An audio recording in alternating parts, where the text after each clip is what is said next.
record. Where'd it go? This. I do not need this, brother. Don't need this, brother. I broke this, brother. Alrighty. Right? We good? Good. Goods to go. Let's go, everybody. Alright. Welcome to the live stream. Today's MMA news. An advertisement? I'm monetized? Alrighty then. That's a little too bright for me.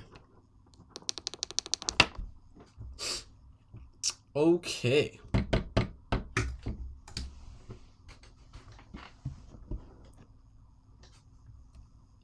Is it on the studio yet? Alright, what is up, everybody? Jags Nation in the chat. Welcome to the live stream. Today, we got the MMA news. The main thing going for today's MMA news is gonna be the man, the myth, the legend, Conor McGregor getting in a damn car accident. We got that. We got the Oliveira versus Dariush betting odds. What else do we got? We got more. We got a lot of smaller little fight announcements and things like that we're gonna give our early prediction for as well. But yeah, we got a lot. If you wanna slow down the video or screen record the live stream really quick, this is all today's MMA news right here. So this, boom, all of this we got. I mean, that's about 20, 21, 22 different things of separate MMA news. Also, the freaking Ferguson Ultimate Fighter. That's pretty interesting.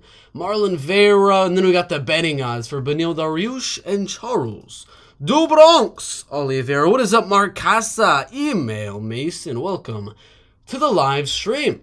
Start off the live stream with some early predictions on some fights that just recently got announced. We got PFL Challenger Series later on today. Not bad. Not going to do a prediction for that one, obviously, but we might watch it. Let's see. What was the card? March 4th? What was it? March 11th, a week after. All right, so let's see. We got 4 people in here. Welcome to the live stream, everybody. The Piotr Jan Merab Dvalishvili fight card. We got Romanov versus Alexander Volkov. I still don't know why Romanov is getting a fight with Alexander Volkov when he's coming off a loss to a guy ranked way below Alexander Volkov. I still don't really understand that, but Cedrikas Dumas is on here. Probably about to get a good KO TKO early on in that one. That's a good one. I don't know why Said Nurmagomedov, Jonathan Martinez is on the prelims.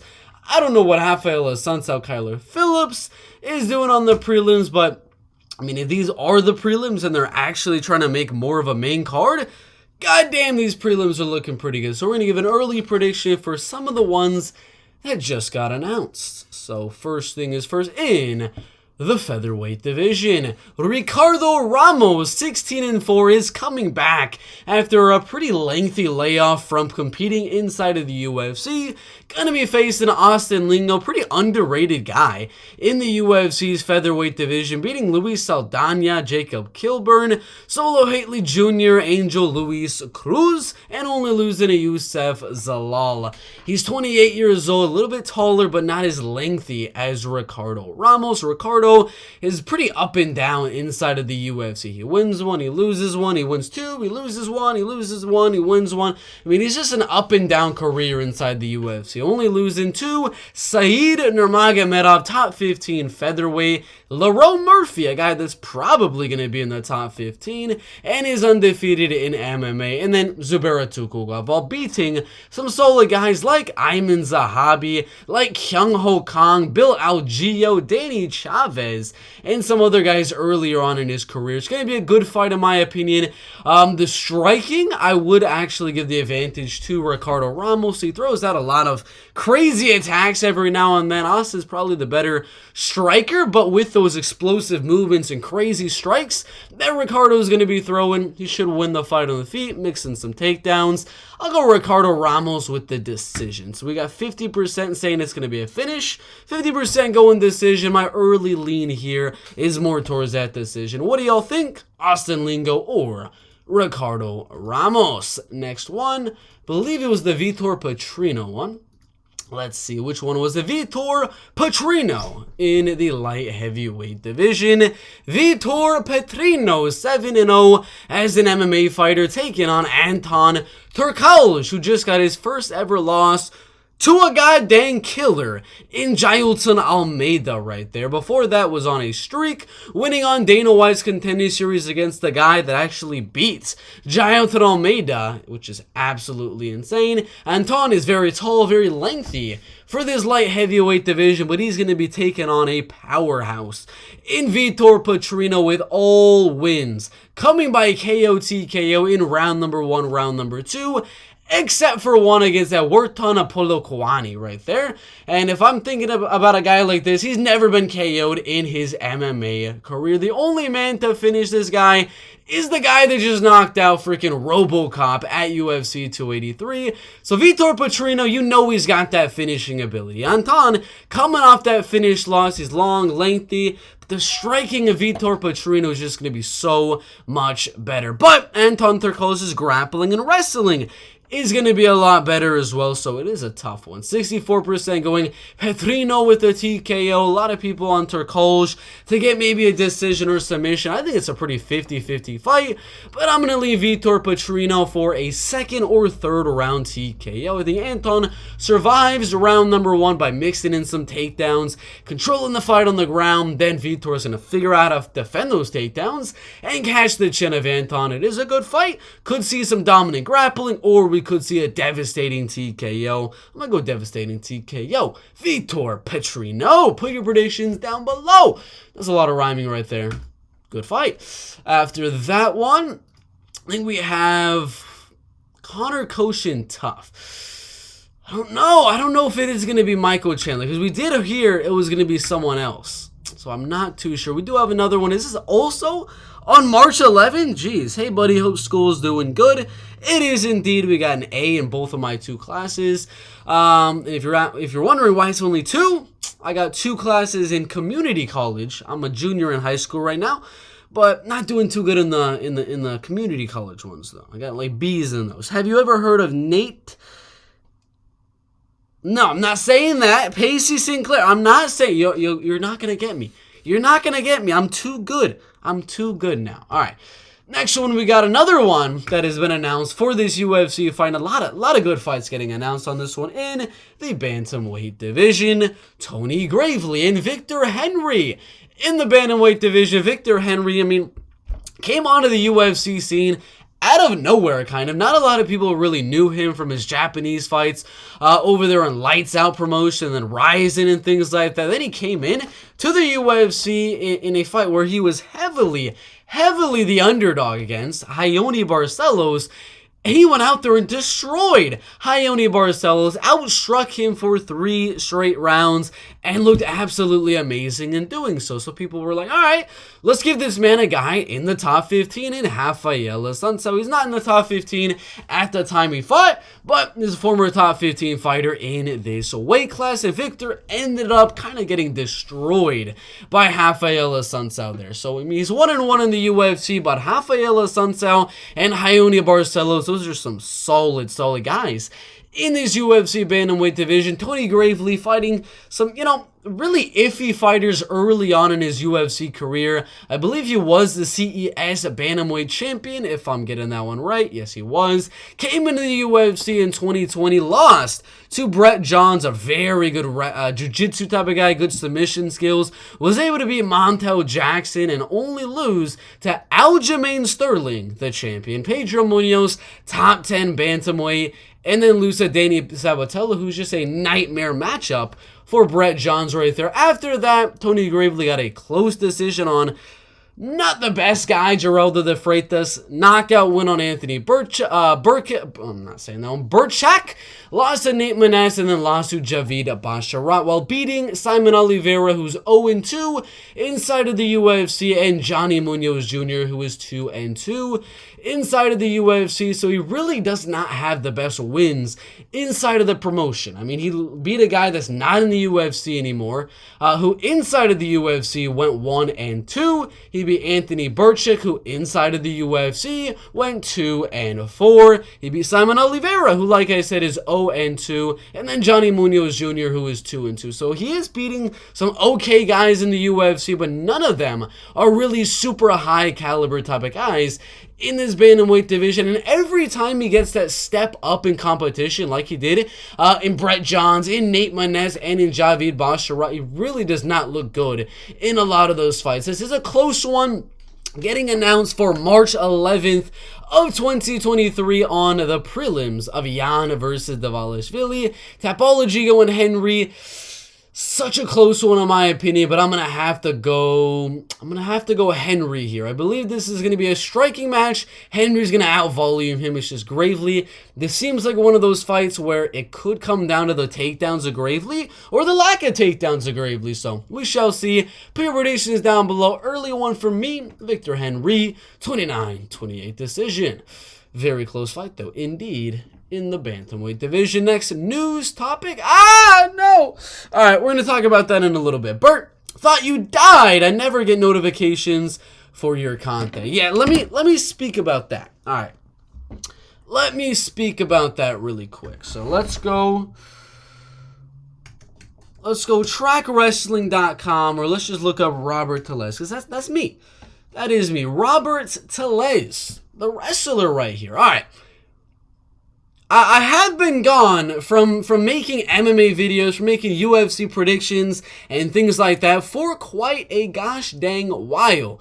The reason being, I'm trying to wrestle at 120 pounds when I walk around 145 pounds. I know that might not seem like the most amount of weight for a lot of you guys out there. Some of you guys think Alex Pereira cuts from 225 pounds to 185 pounds. I mean, Alex Pereira, man, is cutting about 45 pounds, and just Robert Teles over here, Bert MMA, is only cutting about, 25 pounds, 24, 23 pounds, somewhere around that range. So you'd say probably you shouldn't be having that rough of a time on your weight cut. I don't know what it is about the 120 weight cut compared to the 126 weight cut. 126? If I was wrestling at 126 pounds all year, the past few months, I would be making YouTube videos every single day, because there really wouldn't be that much of a weight cut. I just cut down on how much food I consume, how much water I consume, practice like normal, don't eat the day before, make weight, and I'd be fine wrestling at 126 pounds. But the fact that I'm cutting down to 120 is just those extra 6 pounds that I have to cut just straight up through water weight makes my head go crazy. Like obviously cutting weight is gonna do a lot to you, but making YouTube videos at the same time, making prediction videos at the same time is not something I want to do while I'm cutting weight every 3 days, every 4 days, every week, over and over and over again. And every single time I'm on a weight cut, and I tried it before, I was on one of my weight cuts and I tried to go live, dude, I started getting dizzy and I started blacking out during the damn live stream. So that's kind of what's been happening for the past few months. I literally just do not have the energy to go live for hours and hours on end like I want to. I would love to go live for 2 hours, 3 hours a day and just, edit the videos, post those videos, and do whatever needs to be done. But the fact that I gotta do, because I was 126 last year, I've gained weight, and I'm cutting even more than I did last year. And it's taking a toll to where I'm not really able to make the videos and crank out the live streams and things like that, like I was able to in previous years and things like that. So, as of right now, I am 41-10 this year when it comes to off-season plus my actual team record and things like that. Just for my team, I'm 36-8 or something like that. Number 9 or number 10 in the state. I was number 6 in the state, but a lot of 126ers cut down to 120. So right now, I think I'm number 9 in the state of North Carolina. That's kind of my main focus as of right now. I am trying to go live every now and then like this to give you guys the MMA news and give you some sort of predictions. But that's the only reason I'm live right now and making this video is pretty much because we have about 2 weeks till my next match. I have a while that I don't really have to cut much weight for. That's kind of the reason I'm live and the reason that I'm making more videos. But the last day, let's go to 2023 calendar. The last day of the wrestling season is, I think it's like February 17th, I would say. Something around that range. What's today? January 27th. I think it is, let's see, so February 14th. Yeah, it's February 16th, 17th, and 18th. That's the state championship for my state. So it'll be about 20 days, about 3 weeks. 3 weeks, and then I'm legit going to come back to YouTube full time because I will not have to cut any more weight. If I wasn't cutting weight, if I was wrestling 126 or 132, I'd be making YouTube videos every single day, but I'm not. And the reason I'm not wrestling 126, 132, I probably wouldn't go to states if I did that. So it's a sacrifice that I got to make to do so, but just wanted y'all to know because I know there's been a lot of comments. Where y'all at? Where you at, Bert? What you doing? That's where I've been. All right, let's see. Let's read the comment. Henry Cejudo went full retard and left early, overvaluing himself, but it worked out hilariously. I mean, it did. It did. Who would have ever thought that the most cringe champion would follow the former more cringe champion in Henry Cejudo, and those cringy boys could fight each other? Crazy. What is up, Gooey Herme? Nascimento Bert is back. How tall are you? Am I 5'8" or 5'9"? I think I'm 5'9". Could be right. I think I'm 5'9". Because it's usually 5'8", and they're like, is it 5'8" or is it 5'9"? So you could say 5'8", you could say 5'9". One of those two. One of those two. Did you announce you were taking a break, or did you disappear low? I announced I was taking a break. I told y'all I'm going to be gone for quite a while, and hopefully that I'd be back in like a week or two. Obviously, I was not back in a week or two because, god damn, those weight cuts are just crazy. You're a good YouTube sports commentator. I like to think so. I like to think so. But yeah, what's the next topic we got? Oh god. All right, well, let's find Antonio Bigfoot Silva. Antonio Bigfoot Silva.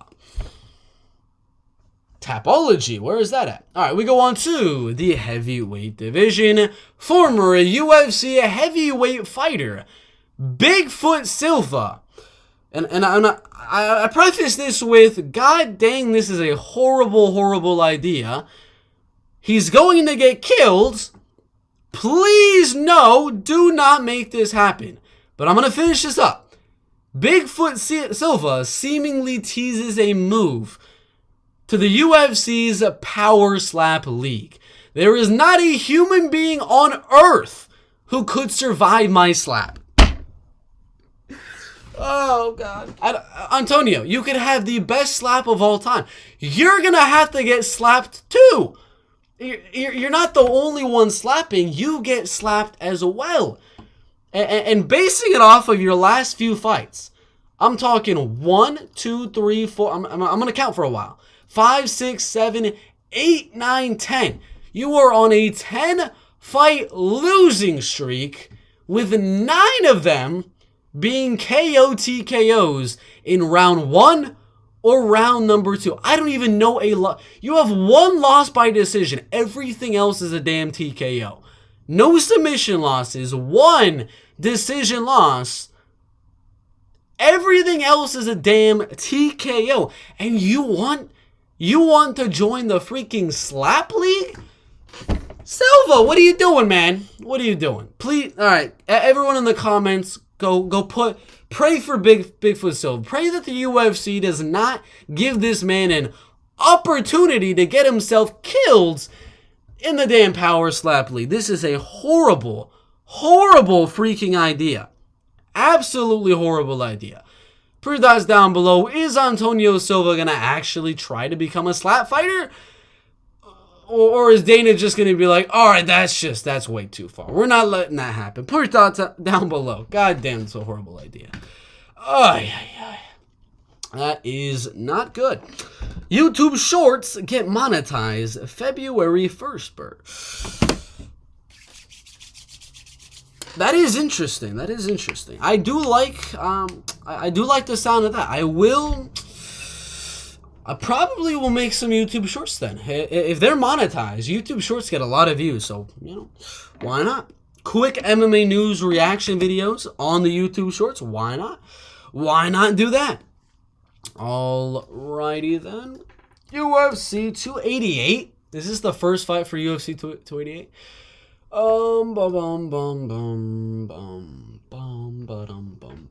don't think so. UFC 288, Tapology. Why did it say Santos Ankalaev? 287, Jacoby. Do they even have it on Tapology?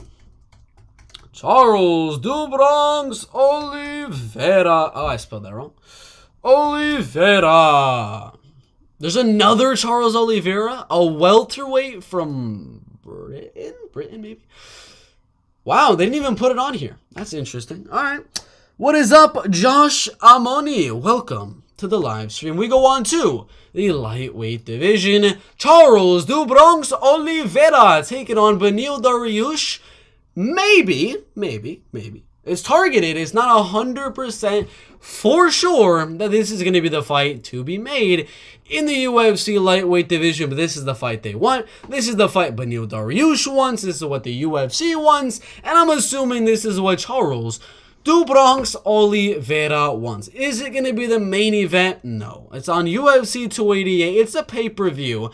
They're probably going to put a title fight or two at the main event and in the co-main event spot, which means, sadly, I'm going to have to say it, Beneil Dariush, Charles Oliveira is only going to be 3 rounds in the UFC lightweight division. Not something I want. But if we were going to get it one time or another, if we were going to get it back in 2020, when they were first originally supposed to fight, is not even the co-main event of Holm versus Aldana, and that was going to be 3 rounds. Now we get better, more improved versions of Beneil Dariush and Charles Oliveira. More experience, more finishing ability, more power, more speed, just more skills all around. And we get that in 2023, most likely. I don't know if they're going to just say that this fight is in the works, is targeted, and just not make the fight come to fruition, but I'm assuming they're probably going to find a way. And UFC 288 is May 6th. So we got a while.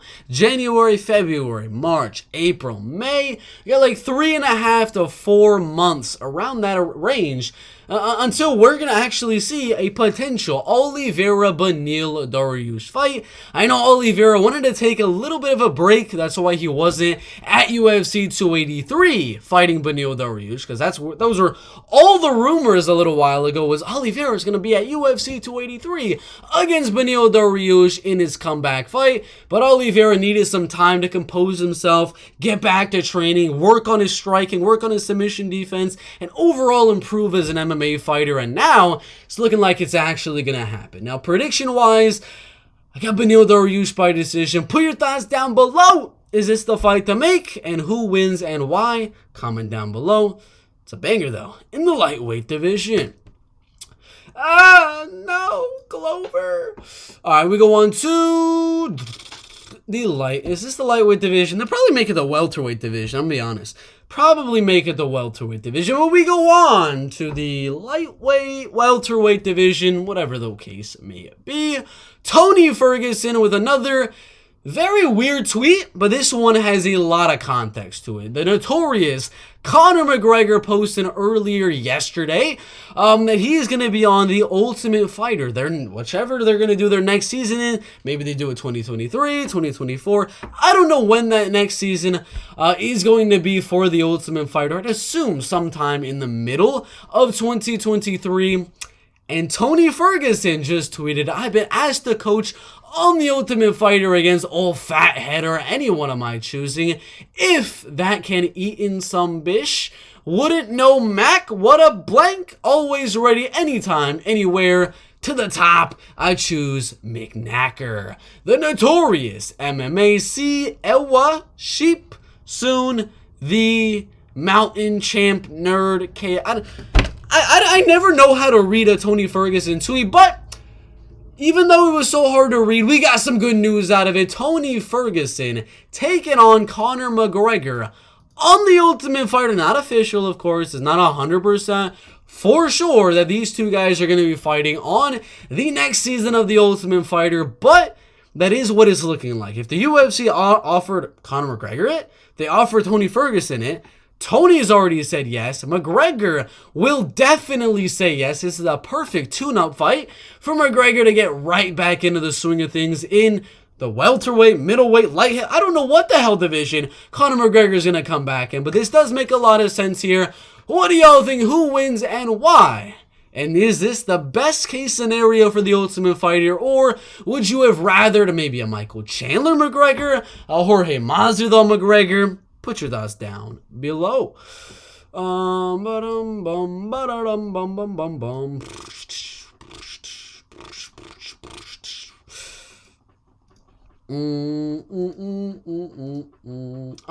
then. I know it's not MMA news, but like he's beaten a lot of good MMA fighters. So yeah, you know, I gotta do something. Could you do a quick picks of Lewis versus Spivak card coming up, brother? I could indeed. Elijah Pilipovich. Listen, pal. I'm listening. Okay. All right. Yeah, we'll do that really quick. Let's go on to the Tapology. Ding, ding, ding, ding, ding, ding, ding, ding, ding, ding. All right, we go on to the UFC's heavyweight division. UFC Fight Night: Lewis versus Spivak. Quick pick predictions, a little bit earlier than normal. Usually I do them on maybe Sunday or a Monday or something like that. I'll do a little bit of an earlier quick pick prediction video. We got the main event, Derek Lewis, Sergey Spivak, more heavyweights. Marcin Tybura, Blagoy Ivanov. The prelims mainly have smaller guys, where the biggest weight class on the prelims is in the middleweight division. We got 4 fights right here that I'm going to be honest, have not done the research on, so we're going to skip those ones, but we'll do the predictions for every single one of the other fights on UFC Fight Night: Lewis versus Spivak. Put your predictions down below, like and subscribe. Check the description for all of my bets that I'm going to be making on this card. That being said, first fight of the card. Tatsuro Taira Jesus Aguilar, however you want to say it, 23 and 26 years old. Tatsuro Taira is taller. He is way lengthier. And yes, Jesus Aguilar is a very good wrestler, a very good grappler, was able to submit Edison Ferreira in that fight, but he didn't look too good in doing so. He was taking down himself. He was put in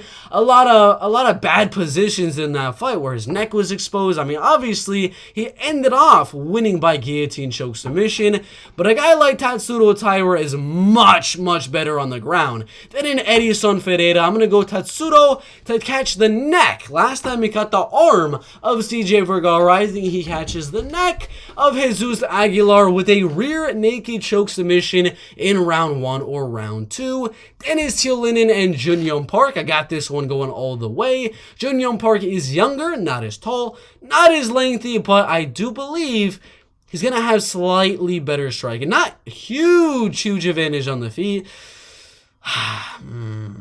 I take it back. I'm going to give Dennis Tiolinen a slight striking advantage. I mean, I'm looking at that reach of 77 and 73 inches. Their power is pretty even. Their speed, their volume is pretty even. So I guess you got to give Dennis Tiolinen, however you say that, a slight advantage on the feet. But Junyoung Park should be able to mix in those takedowns from time to time here. Aliaskhab Kazirov was able to get the takedown fairly easily. Obviously, Junyoung Park is nowhere near as good as an Aliaskhab Kazirov when it comes to the wrestling, but the striking being fairly even, the wrestling for Junyoung Park as well. I think Junyoung will take it down to the ground and win the decision. Don't know what the heck this is. Down for maintenance? Did it really just mess up Tapology? Next one in the flyweight division. Jeon Kim and Mandy Bohm in the flyweight division. 0-4 in their last 4, 0-2 inside of the UFC. Neither girl should really be, inside of the UFC. They're the same height, pretty similar reach, pretty similar age. and they're both really just not that good. But Ji-Young Kim had a split decision with Jocelyn Edwards. She got robbed against Priscilla Cachoeira. So she's having really, really close fights, and she's like unfinishable. Alexia Grasso's not finishing her. Molly McCann isn't finishing. Priscilla Cachoeira is not going out there getting the finish. And Mandy Bohm hasn't been finished as well. Obviously, you know what my prediction is going to be. Ji-Young Kim by unanimous decision. I do believe she hits a little bit harder than Mandy Bohm and is going to land more volume. And it's in South Korea, so even if the fight should go Mandy Bohm, they'll probably still just give it to Ji-Young Kim. So Ji-Young Kim by a unanimous decision. Again, not too sure about these ones right here. I didn't actually watch the Road to the UFC fights or anything like that. Might have to do that research in a little bit. So next one is Adam Fugit, Yusaku Kinoshita. I have watched Yusaku. This dude is an absolute beast, very young, 22 years old, knocking out Jose Henrique Souza in a fight that was very, very close. And had it gone to a decision, he very well could have lost that fight. All finishes and all wins inside the distance as an amateur and as a pro, only losing for like a technical violation. Adam Fugit coming off the knockout loss to Michael Morales. It's going to be very, very interesting. I think Adam's going to win round 1. Round 2 is going to be very even. You give that to Yusaku Kinoshita. I don't think Yusaku is going to do the exact same thing he did last time. Get Adam Fugit's back to the cage and catch him with something big. He's coming off a 3rd round knockout win. Adam Fugit coming off a 3rd round knockout loss. Let's give it 2 in a row too. Another 3rd round TKO win for Yusaku Kinoshita. Next one, Kyle Nelson and Do Ho Choi. I believe they're kind of cherry picking a good fight for Do Ho Choi to come back to, because it is going to be in South Korea. Actually, I'm forgetting. It's not in South Korea, but this is a South Korean card. Like they're really like preferencing this card for the South Koreans, because this originally was supposed to be Korean Zombie versus Giga Chikadze, Korean Zombie versus Arnold Allen. I don't know who they were going to do as the main event, but he ended up pulling out, so they just took it away from South Korea. But it is still a South Korea card, so I do believe they're trying to make it a relatively favorable fight for Do Ho Choi to come back to. Kyle Nelson did look pretty decent against Jai Herbert, was able to win a round on that one. Got knocked out by Billy Quarantillo, got knocked out by Diego Ferreira, got submitted by Matt Sayles and Polo Reyes. I think this one is going to be an absolute banger of a fight, and I think someone's going to sleep. I mean, there's going to be moments where Do Ho Choi is going to get rocked, or Kyle Nelson's going to get rocked. Just think Do Ho Choi is going to come out there, the Korean Superboy, and he's going to catch the chin over Ryan Nelson with a nice right hand in round number 2. It's a banger of a fight. That could be fight of the night. If that fight goes to a decision, I think that's going to be a fight of the night. But if there's a TKO, maybe it won't be fight of the night. Blagoy Ivanov and Marcin Tybura. Marcin, better wrestling, better grappling. And the striking of Marcin Tybura is also pretty okay. But he likes to rely on mainly the take you down, grind you on the ground, like he did with Ben Rothwell, Maxime Grisham. He TKO Greg Hardy, TKO with Walt Harris. And a lot of people forget about this. The man beat Sergey Spivak by a unanimous decision. But obviously came off that loss to Alexander Volkov recently. Blagoy Ivanov right here has been looking pretty okay recently, but he doesn't fight very often. He got that decision win on Marcos Rogerio de Lima, and then 2 years before that, 2 years before that, had 2 split decision losses to Derek Lewis and Augusto Sakai. He did beat Tai Tuivasa though, which is very interesting, but it's a tough one in my opinion, because Marcin Tybura's striking definitely is improving. Not enough to like knock out a guy like Blagoy Ivanov, but enough to where he can use the wrestling to land some good shots on the feet and even mix in some takedowns as well. So it's an interesting one. Pretty similar in height, or not in height, pretty similar in size as in body mass. Marcin's taller, he's lengthier, he's a better wrestler, better grappler. Those should be good ingredients to beat Blagoy Ivanov. Marcin by decision. Devin Clark, Da Un Jung. I'm going to go Da Un Jung to get the TKO. I know Devin Clark's good at like surviving a little bit there. He survived for quite a while against Azamat Murzakanov, but he's taken a lot of damage. Took a lot of damage from Iwan Kutalaba. Took a lot of damage from Azamat Murzakanov. So I do believe Da Un Jung is going to batter Devin Clark in the clinch a little bit. Maybe mix in a takedown here and there. And he's going to get another TKO win in round 2 or round number 3. Only losing to Dustin Jacoby, a top 15 light heavyweight in the world. Seems like a favorable matchup for Da Un Jung to get the TKO. Next one. In the heavyweight division, Sergey Spivak and Derek Lewis. I'm going to have to go Sergey Spivak with a mid-fight TKO victory round 3 or end of round number 2 or mid-round number 3. Those are what I'm going to say for this one here in Sergey Spivak and Derek Lewis. Obviously, Derek can easily catch Sergey Spivak. Tom Aspinall was able to catch Sergey Spivak, but that's mainly because of the speed and movement of Tom Aspinall. Derek does not have the speed. He does not have the movement, but he's always live for the finish. Was able to knock out Chris Dawkins right there, and was able to knock out Curtis Blades when he came in for the takedown with the uppercut. So obviously, very possible we can catch Spivak when he's coming in for the takedown. I don't see it happening. I think Sergey Spivak gets the takedown in round 1, in round 2, and finishes Derek Lewis in round number 3. Those are the predictions for UFC Fight Night. Lewis, Spivak, I got Sergey, I got Da Un Jung, Marshin, Taibura, Duoho Choi, Yusaku, Kinoshita, Jeong Kim, Junyong Park, and Tatsuro Taira. Pre-predictions down below. We'll see you in the next one.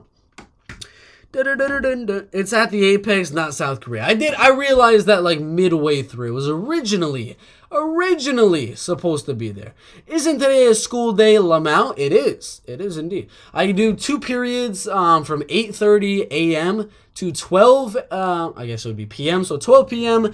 about, what would that be? 3.5 hours of school, and then I come right home. I have literally did I say 3.5? 3.5 hours of school. Then I come home. Then I do some online classes for my community college, which really isn't that much work that I have to do there.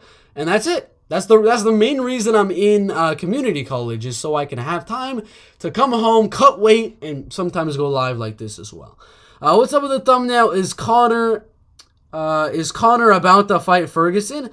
Yeah, most likely. That's what we were talking about earlier. Earlier on in this live stream was supposed to be about McGregor taking on... Yeah, right here. I mean, earlier on in the live stream was about Ferguson versus McGregor, but we've kind of gone past that a little bit. It's been a while since we talked about that. Bert, want to sit with me during lunch? I do not. I do not indeed. Next one in the middleweight division, Jake Paul versus Tommy Fury. It has been made official for February 26th. It is going to be at 185 pounds for 8 straight rounds of boxing. And let's see, the event will team up with Top Rank and air digitally in the US on ESPN Plus. That is very interesting and good for me because I don't have to like stream it or anything. I actually have ESPN Plus, so that is a good thing. Jake Paul versus Tommy Fury in the boxing's middleweight division. I don't know how the divisions work for boxing, but for MMA, this would be a middleweight clash. And if Jake Paul did MMA, man, would he get destroyed by Alex Pereira, another middleweight fighter in the UFC. But what do y'all think about Tommy Fury and Jake Paul? Who wins and why? I'm going to go Jake Paul with a decision win. Think it goes all the way. Put your thoughts down below. Next one in the lightweight division. Once we find the UFC rankings, let's do it. Arman Saryukian says on his Instagram, "Hey Chandler, Michael Chandler, it is time to defend your rankings. Lowest fight IQ in the division against new MMA generation. I won't see you at the top at Michael Chandler. That is a funny way to do it. I won't see you at the top at Michael Chandler. We have Arman Tsarukyan in the lightweight division, number 8. Only losing to number 7, Mateusz Gamrot, in a robbery of a fight that he should have won. And to Islam Makhachev, the champion of the UFC lightweight division. Michael Chandler already lost to Justin Gaethje, number 3. He lost to number 2, Dustin Poirier. And he lost to number 1, Charles Oliveira. Obviously, he's not getting a title fight with Islam Makhachev. Beneil Dariush probably is going to be fighting Charles Oliveira next. Rafael Fiziev is going to be taking on the man, the myth, the legend, Justin Gaethje. Mateusz Gamrot is coming off a loss to number 4. Why would they give him number 5? Jalen Turner has a fight. Dos Anjos is in the welterweight division. Moicano has a fight. Damiris Magulov is retired. Dan Hooker has a fight. Drew Dober has a fight. And Grant Dawson is not going from 15 all the way up to 5. Number 8 and number 5 makes all the gosh dang sense in the world. Arman Tsarukyan should face the man, the myth, the legend in Michael Chandler. And the call out was a very good one, in my opinion. I just thought he should have made a video at least of him doing the call out, but maybe he's not too good with English, so I might understand. But what do y'all think? Arman Tsarukyan, Michael Chandler in the lightweight division, 5-round main events of a UFC fight night, or 3 rounds on the main card of a pay-per-view. What do y'all think would be better, 3 rounds or 5 rounds? And either way, who do y'all think wins? I got Arman Tsarukyan in a 3-rounder by decision. It's a 5-rounder, good chance he gets a finish, but I think it's a decision either way. Put your thoughts down below. Tsarukyan or Chandler? Ba-da-ba-ba-ba. Alright. So it's not pay-per-view. From what I read, from what I've read today, it is not a pay-per-view, and it's going to be airing on ESPN Plus for free. Well, not for free, because you have to pay for ESPN Plus. Yo, are you going to upload picks for this Saturday? We just did picks for this Saturday. So it'll be on the live stream, but I might upload it, maybe, if I have time.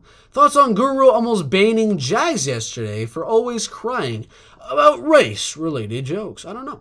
I'm not too sure, Mike. All right. Next one in. Let's turn on the sound. I believe there's a way to do it, but I never know. The sound system on my computer is never good. I don't think I have it. Does it do the sound? Like the video capture device? I'm not too sure. Let's see. Because I'm trying to get the video of him doing it. Or talking right here. All good, mate. All good. Don't worry about it. Don't worry about it. Well, mate, that's nice. That's fucking... We could have been... Alright, so yeah, this is our next topic is McGregor. Absolutely interesting. Conor McGregor. I could have been dead. Conor McGregor reacts after being struck by a vehicle while riding his bike. I mean, look. That guy's at the cream of me, boy. Yeah. Jesus Christ. I'm so sorry. You're getting away with my life there, boys, yeah? You want to... No, I don't give a bollocks, mate. All good, all good. Sorry, travels. God bless, brother, yeah? Sorry. All good, all good. Want me to bring the bike home and all that? Do you know what, yeah? Grab it and throw it into this. I'm going to actually need a lift home, mate. Yeah. That bike's fucked. Yeah, no bother. Oh, good luck. I'm at the coming on. I'm getting a smoke of a whip. Off a blade. I don't know what the heck he's saying. Hey, what's your name, my man? Nick Dooley. Nick, bro. Nick's had to smack me in the car with his... You have the bike in the back. Wasn't here to him, Nick. That's all. God bless. I'm still here, thank God. Well, that's it. McGregor got hit by a car, and like one of y'all said in my chat, the driver was lucky he wasn't a woman. If it was a woman, McGregor would have gone crazy. Slap, elbow, I don't know what the heck McGregor would have done, but it is very good that it was a guy, because he was so chill about it for so. He just got hit with the car. If it was a lady, we probably would not be too chill about it, but that is what happened. Probably the number one or number two biggest thing in MMA that happened today was freaking the biggest star in combat sports history getting hit by a car just out of nowhere while riding his bike. What do y'all think? Who will McGregor fight after this devastating car crash in Ireland? Who's he going to be fighting? Masvidal, Chandler, Tony Ferguson? Put your thoughts down below. Next one in the lightweight division. Beneil Dariush, Charles do Bronx, Oliveira. Betting odds have been released. The opening odds have Oliveira as the underdog versus Beneil Dariush. Beneil Dariush is at -120, while Charles Oliveira is at +100. A lot of people saying easy money for do Bronx Oliveira. I think most people know how challenging of a matchup Beneil will be for Charles. This is fair, for sure. -110, -110. And these odds right here actually make a lot of sense, in my opinion, in this lightweight division. The number one contender and the number 4 contender in the 155-pound division. But that was a few hours ago. That was 1 hour ago. You never know if the odds could have already changed. So let's see if we can find anything on here. We got Volkanovski versus Oliveira. Oliveira is actually the favorite in that potential matchup. We got McGregor Ferguson. McGregor's a 2.5 to 1 favorite. That is interesting. But the one that we are looking for is going to be, there it is. It is still at -120 for Beneil Dariush at -120, where Oliveira is at +100. Very, very interesting in the lightweight division. What do y'all think about the odds? Who do y'all think wins and why? Put your thoughts down below. I got the favorite. I never thought Beneil would be the favorite, but I got the favorite, Dariush, by decision, if it's 3 rounds. Alrighty then. Alrighty then, no. Even though we laughed for 10 minutes at the thought of someone's eyes getting gouged from glass.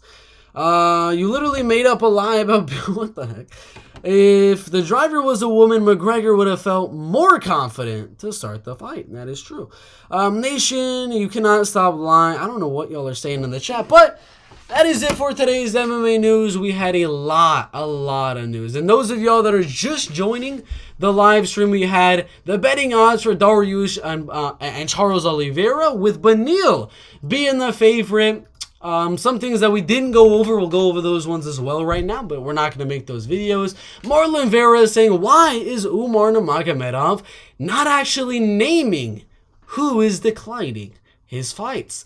We got McGregor getting in a car crash. We got McGregor and Tony Ferguson both saying yes to being on the next season of The Ultimate Fighter. Both getting offers from the UFC to be on the next season of The Ultimate Fighter. So that is the most likely next case scenario to happen in the lightweight division. Another thing happening in the lightweight division, Arman Tsarukyan calling out Michael Chandler. We got Jake Paul, Tommy Fury getting made official right there at 185 pounds, contracted for 8 rounds, and it is going to be on ESPN Plus. We got Edwards Usman fight, Gaethje versus Vaziev fight on March 18th. Tickets already on sale. We have Alexander Volkanovski saying to Islam Makhachev not to underestimate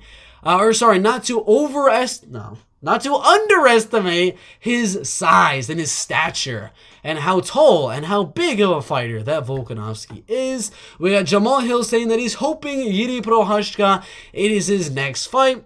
He says that's the fight that I hope is going to be happening next. I know that's a big fight. The magnitude of that fight would be really great. I think if I win, I think I'm better than Yuri everywhere. I'm willing to wait till July or August, but past that, I think it's next man up. Aaron Blanchfield fight versus Tyler Santos was actually canceled for like an hour or two, and then Aaron Blanchfield ended up coming back and saying, not true. So any news you guys hear out there for the fight being canceled, It is not true. Ferguson saying yes to coach the Ultimate Fighter. Glover Teixeira getting removed from the UFC roster. And of course, Oliveira Benio Dariush targeted for UFC 288 on May 6th. Antonio Bigfoot Silva saying he wants to join the Power Slap League. That's horrible. That's absolutely horrible. We had Tony Gravely, Victor Henry get announced. We had the Raquel Pennington and Rini Aldana be the main event in a full crowd in Texas, while Cheeto versus freaking Corey Sandhagen is in the Apex. What the heck? Now, this was yesterday when I thought maybe they were going to do Michael Chandler, but then they said Tony Ferguson was most likely going to be the guy, but Michael seems to want in as well to be the coach of that season. Vitor Petrino, Anton Turkalj, and Ricardo Ramos taking on Austin Lingo. That is it for today's MMA news.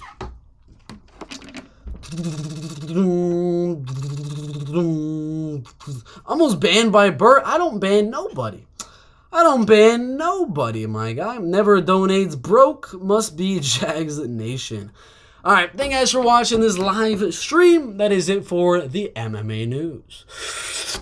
We'll see you in the next one. Dun, dun, dun.